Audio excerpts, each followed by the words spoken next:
I've been in financial services for over 33 years now. I live in Baltimore, Maryland, but I'm originally from New York. I'm still a New Yorker, always will be a New Yorker. It's hard to get out of the system. So generosity was always something that was a big part of my family growing up. I grew up in the Jewish faith, and we have a word called Tzedakah, which is more or less charity. And from the early age, we had this little tzedakah or charity box that would sit in our counter, and our parents and grandparents encouraged us, whatever we had change or dollars, or we received a birthday gift, that we needed to give back too. And so we always had to put our coins or our dollar bills in the tzedakah box, and it enabled us to realize at a very young age that there are a lot of people that need help, and that we were fortunate, and this was our way of giving back. And so from the time we were very young, tzedakah and charity was a very important part of growing up.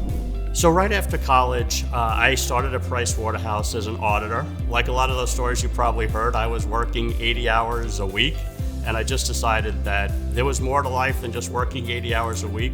And I was fortunate. One of our clients that we were auditing hired me, and that got me into the mutual fund business. And I started from the ground up as a fund accountant from the very first job, and then rose to the ranks to manager. I got to do pretty much everything there was in the mutual fund side, whether it was transfer agent, fund accounting, administration. And then I moved to Columbus, Ohio, where I ran Bank One's mutual funds. I was actually the youngest president of a mutual fund company at 27 years old. And I've been in the mutual fund business more or less ever since. I've started a 401k business. An interesting tidbit is I actually created the 401k plan for the NBA, the National Basketball Players Association, in the late 1990s.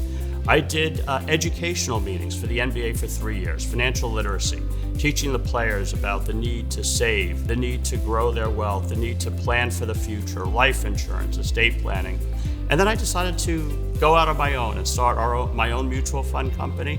And that was a wonderful learning experience, because things are not as easy as you always expect them to be. And I think that was very helpful for me, being part of Uncommon Giving Corporation, which is a startup. Uncommon Investment Advisors is a startup investment advisor. But I have the experience, we've been successful before, and I'm so excited to be part of this team where I'm taking my background and paying it forward and helping others. One of the things that attracted me to Uncommon Giving is that I love to give back to the community. As I've transitioned in my life from being very busy and spending a lot of time in the financial world, I started realizing that there were other things that were more meaningful to me. Being part of Uncommon Giving and Uncommon Investment Advisors has enabled me to really spend time doing what I have experience in, but also doing things that I enjoy. And that's giving back and making sure that there's funding for the nonprofits all around the world that do amazing things every single day.